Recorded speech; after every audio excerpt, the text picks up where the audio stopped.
Hello and welcome to Tech360, your favorite technology show. I'm your host, Aayush Ailawadi, and today we'll be discussing all things tech, the lectest and greatest from the world of technology. We're here in Maximum City, and we thought we should come out to you, the Tech360 community, to kick things off because we're in Techtember and we want to know if you've been saving up for a smartphone. And the iPhones are here now, but there's a bunch of other premium flagship options out there. Which one is honestly value for money? Well, let's check which one catches your fancy first between the Pixel, the Samsung, and the iPhone. Okay, so all of the three phones I feel like in today's generation are really advanced, right? And they come up with their own really good features. All of them are pioneers in their own things. Like iPhone is really good with privacy, Samsung is really good with photography, zooming in and things like that.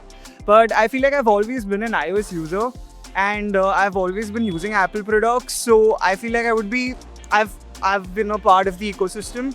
So I think I'd probably choose the iPhone 17 Pro. Yeah, I feel like it would be, I could use it better than other smartphones, right? Additionally, I like the UI a lot more better than the Samsung and the Google Pixel one. So yeah, that would be my answer. मैं choice करूंगा Samsung S25 Ultra. उसका AI भी बहुत अच्छा है. मुझे Android पे तो भरोसा नहीं है. मैं लूंगा तो 17 Pro Max से. Samsung Galaxy Ultra अच्छा फ़ोन है. Obviously, I'll go with 17 Pro Max because of security and camera. I will choose Google Pixel because of due to lots of AI features and camera and all. I will prefer Samsung. iPhone 17 Pro Max. Festive season is upon us, and if you've been watching Tech360, then you might have been thinking of saving up for the iPhone 17 Pro Max in cosmic orange. But if you're not an iPhone iOS sort of a guy, then maybe you'd also consider the Google Pixel 10 Pro XL because you want stock Android. And then if you don't want either of these two American companies, then the Koreans have a very strong proposition which has been there since January. This is the Samsung Galaxy S25 Ultra. They all cost a lot of money, and it's our job here on Tech360 to ensure that you make an informed purchase decision. We're going to put these three phones through their paces and tell you which one is a true bang for your buck. Let's begin.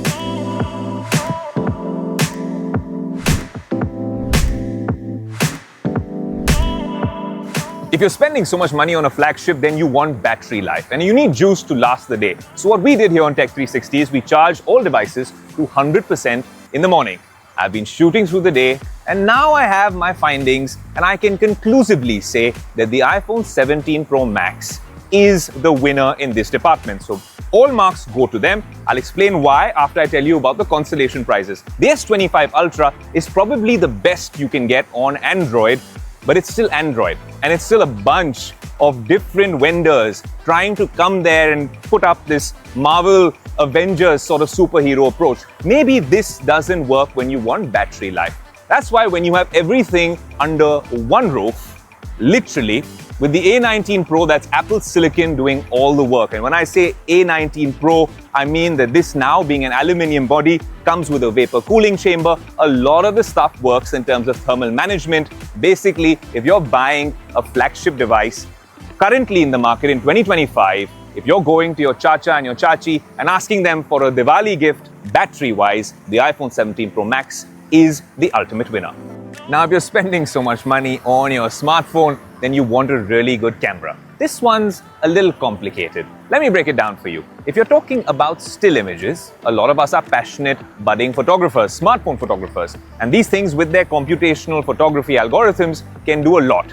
AI thrown into the mix and all the cool features they're coming up with, you have a bunch of use cases that you might want on your flagship smartphone. The iPhone 17 Pro Max, in terms of a still photo or just an image, you take it out of the box, take a photo, it does a fairly decent job. Just look at these photos, will tell you the whole story.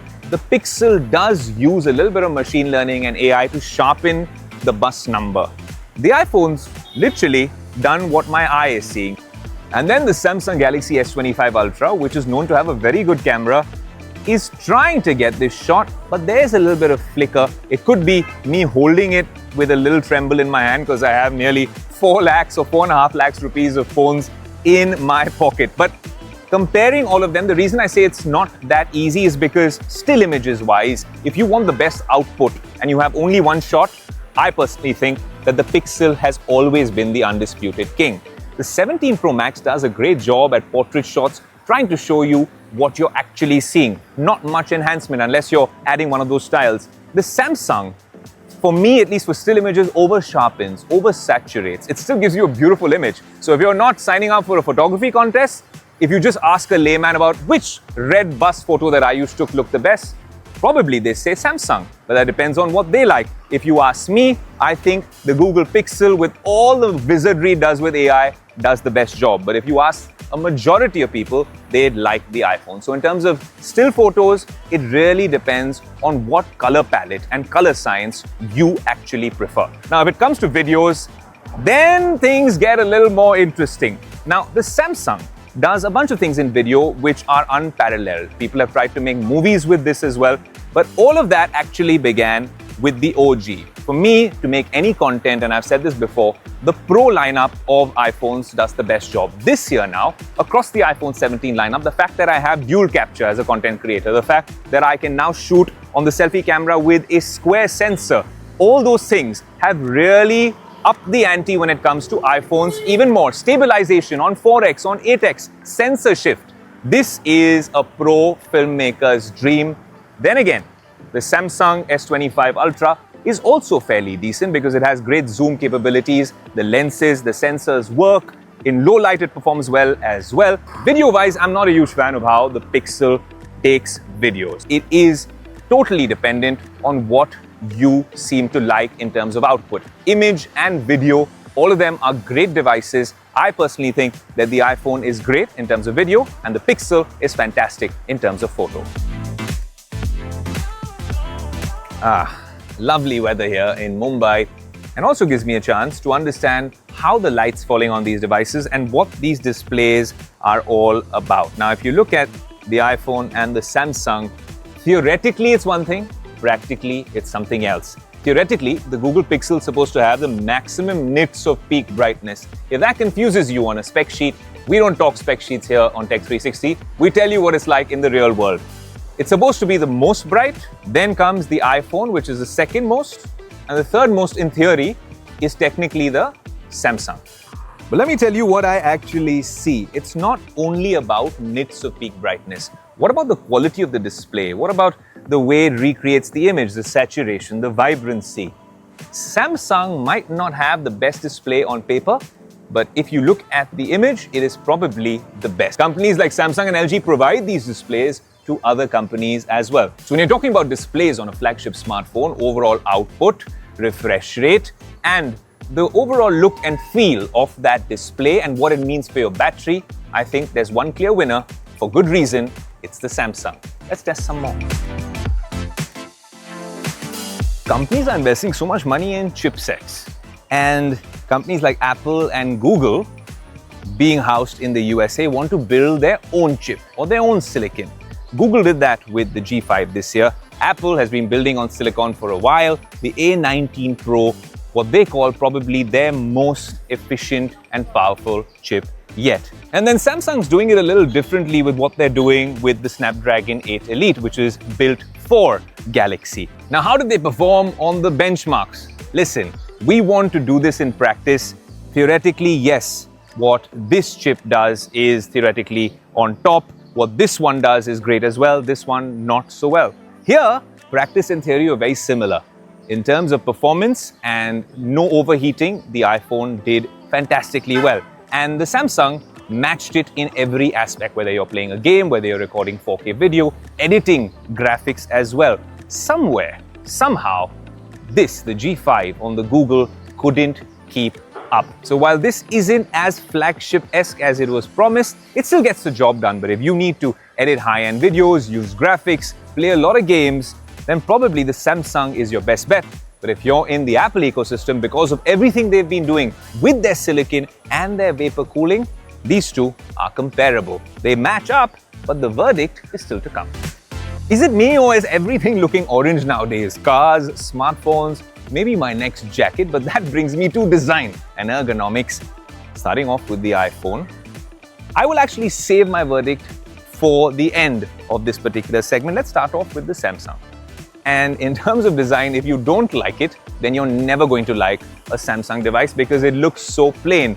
The edges have gotten better, they've rounded them a bit. It comes with a stylus which is very functional, but this is a utilitarian design, it's functional. So this is definitely third in a 3-horse race. So then it comes to these two, the iPhone 17 Pro Max and the Google Pixel 10 Pro XL. Now which one comes out on top?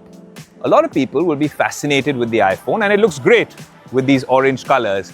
But sometimes you've got to give the OG its credit. This camera plateau, the look being different, Pixel's been doing this for years. And honestly, if you see a Pixel device and you were to hide which brand it's from and just look at it dispassionately, I think this is the best looking device and the easiest to hold, to take a selfie. The iPhone obviously is a status symbol for so many, but the OG is the OG. This one's not too far behind.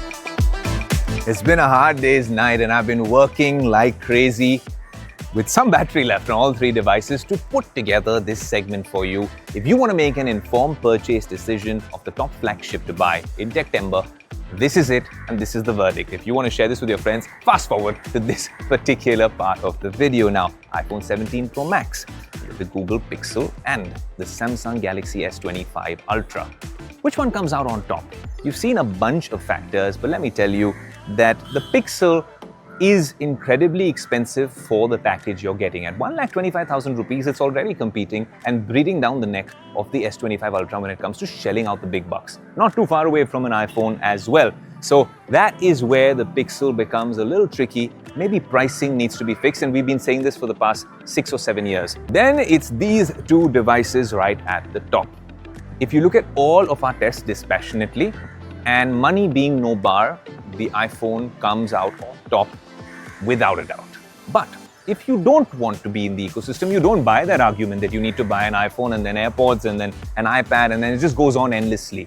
Then, as an individual device that works across ecosystems, this is a great Android contender. Also, by the way, we're not talking AI features because it's a half-baked thing across all devices. If you really use AI, we'll do a separate segment for you only on the AI features which come with Android, stock Android, how Samsung's using them better than stock Android, and what Apple's trying to do in that space as well. So overall, if you talk about the best flagship in the market, you have in the Android world, the S25 Ultra, irrespective of the ecosystem you're in.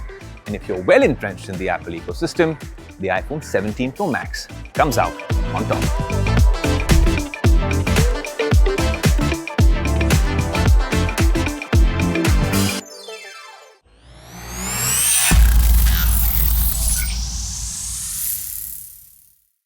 Welcome back to Tech360. I'm your host, Aayush Ailawadi. Now, in the first half, we were talking about comparing the top flagship smartphones in the market.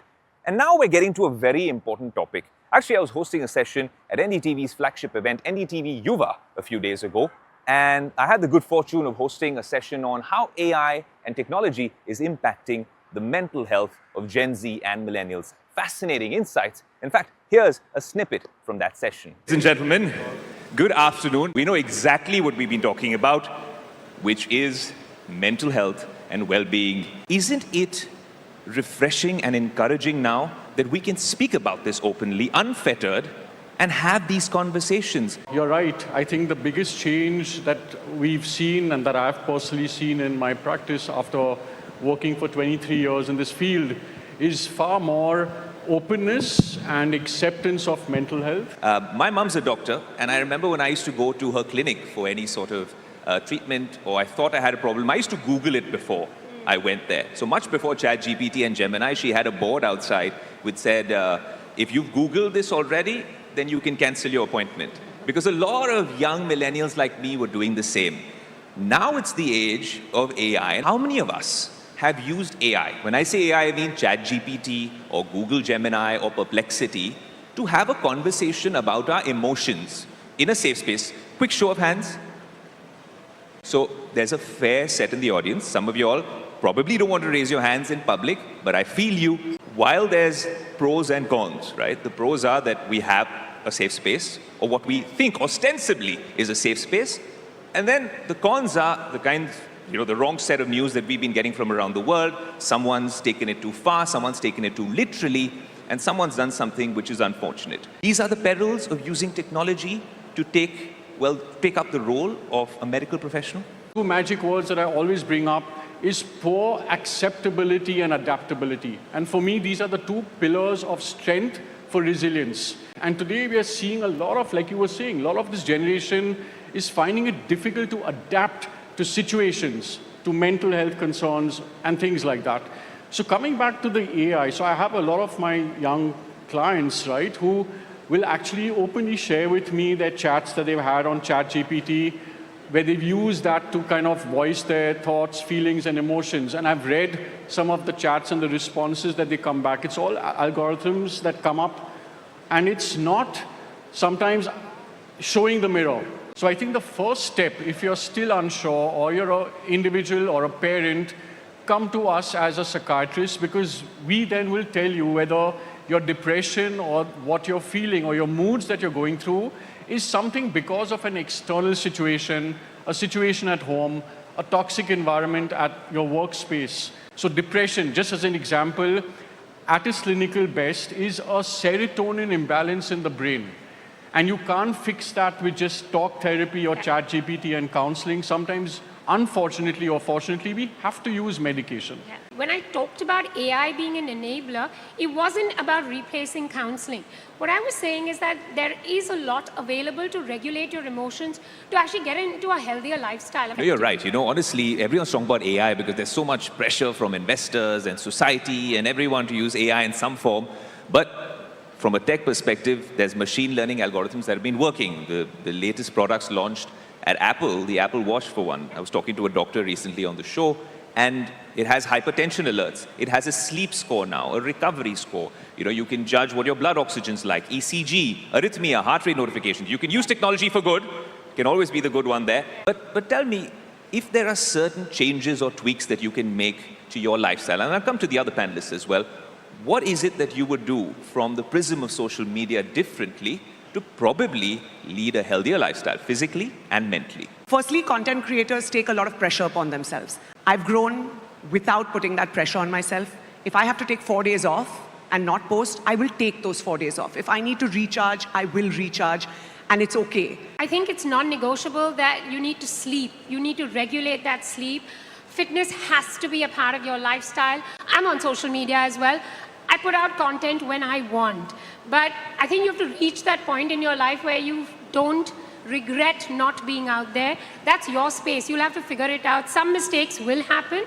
You will figure it out. So the message I want to say is that if you can have a sport or any form of music, dance, art, it does help. It's therapeutic. Sleep well. And please, this is non-negotiable. Please see a medical professional. ChatGPT or a teacher or a parent are not the medical professionals. So a quick statistics again, WHO. By the time there is acknowledgement that something is not okay within myself, to the time youth reaches medical help, is guess how many months or years? 8 to 10 years. Imagine what can get lost in 8 to 10 years. So my last message is, if you're not sure, or you have a loved one who's suffering in any way, or you feel someone may not be okay, reach out or encourage others to reach out, because like Simon said, you could probably just save a life. When we were training, we were told if someone's perhaps suicidal, oh, please don't ask them, you're putting thoughts into their mind. That's absolutely rubbish. They say just sometimes by asking someone and supporting their feelings and emotions and asking them if they're okay and if they need help, or you need us to be sitting beside them to hear them out, you could perhaps save a life. So please do that moving forward. For this lovely conversation, Fatima, Doctor, and Simone, what a pleasure to have you here at NDTV Yuva. And what an amazing audience. A huge, huge round of applause. Thank you. Well, now it's time for my favorite segment on the show, where all your tech queries are answered right here on Tech360. First question from Rakshanda, who asks, is it worth spending over 1 lakh rupees on a smartphone from Oppo, Vivo, or Xiaomi? Now, Rakshanda, that's an interesting question, because if you're considering some of these smartphones, they come with a lot of features at a good price. But it's subjective, because if you want some of those features on Vivo, Oppo, and Xiaomi, then sure, go ahead. For example, many people wait for Vivo's new X series. They really are good at photography. But if you're willing to shell out a little bit more, the Pixel is unmatched when it comes to still photos. Or the iPhone, for that matter, gives you very natural looking photos, like how you're looking at me right now. No filters. How do these compare is the real question to a Samsung S25 or Flagship or maybe an iPhone. Not just in terms of the highlighted features that are being marketed, but overall as a value proposition smartphone. That's something you must check out. It's not like Oppo, Vivo and Xiaomi aren't making great phones. They're making phones, but they're coming out of a particular supply chain with one approach. Whereas there are smartphone makers from the US and around the world, even Korea, that are doing some interesting things and have that finesse that really comes with a bang for your buck proposition. Ultimately, it all boils down to what your needs are, what your budget is, and what appeals to you the most. The next question is from Rishabh, who asks, is the computing power on a MacBook Air M4 good enough for intensive video editing or even graphics and animation? Okay, Rishabh, let's break this down. If you really split the users into three categories, the answer becomes very simple. Consumers get the MacBook Air M4. Prosumers get the MacBook Air M4 with a higher base RAM and a larger, faster SSD. Professionals or pros don't get the MacBook Air M4. They'd have to shell out a little bit more and consider maybe a pro device. An M4 MacBook Air is now very optimized to run software like Blackmagic Design, DaVinci Resolve, Adobe's Premiere Pro and After Effects, and Audition, and even Blender. All of these very high-end software, and prosumers will enjoy 4K editing in a very small and easy to carry form factor, which will even surprise them with its battery life. That's owing to Apple Silicon and how they optimize their battery, thermal management and stuff like that. But if you're comparing apples to apples, professionals will start seeing the system struggle a little bit when they throw complex plugins, heavy effects, multicam timelines like we are doing right now, some flavors of video codecs that have very high data rates and fidelity. It's because MacBook Air is not ideally made for this use case. It doesn't even have a cooling mechanism per se to help with thermal throttling. A MacBook Pro will come with a better screen, with better capabilities for color correction, better speakers for better audio workflows, more I/O slots for connecting peripherals, faster memory, faster SSD, cooling systems, basically the works. And so the MacBook Air M4 or any of the MacBook Air lineup is still a highly capable machine, just not for a highly optimized experience, for incredibly demanding tasks like high-end video editing and graphics applications. The next question seems to come from either a Defender fan or a full-size Range Rover fan. Delzad asks, what is the JLR cyber attack all about? How did it happen? Delzad, imagine a virus applying the brakes on a car. That too, a Jaguar. To give you context, the cyber attack had happened at the end of August. That's a long time in the automotive and tech world. JLR was forced to shut down their IT network, which resulted in them having to halt production across all of their factories, 3 of them across the UK. And what's worse, not only is JLR bleeding over £50 million per week, but their small-scale suppliers are also facing the brunt of it due to no support. These suppliers are those that in some way or the other help JLR produce close to 1,000 cars every day from their UK facilities. Some suppliers have already laid off staff or asked them to apply for universal credit, while the current halt is stated to last till October 1st. Some industry experts are saying it might spill into November, at £50 million being lost every week. Now, we hope that this gets sorted. All of this started because of a cyber attack. There's a bunch of fans of their products around the world, especially here in India as well. We hope that this gets resolved sooner. Stay tuned to Tech360. We'll keep you up to date with this particular piece of information. Well, yet another action-packed episode of Tech360 comes to an end. But this is only a short break because we'll be back same time, same place next week. I'm smiling because it's the weekend, and I'm hoping this one's been a special episode that has you educated and entertained at the same time. Some family viewing, and do let us know on our social media handles what you made of this episode, what you want to see next week. I can tell you there's a little bit of a surprise from another city similar to Maximum City. I'll see you next week. Until then, adios.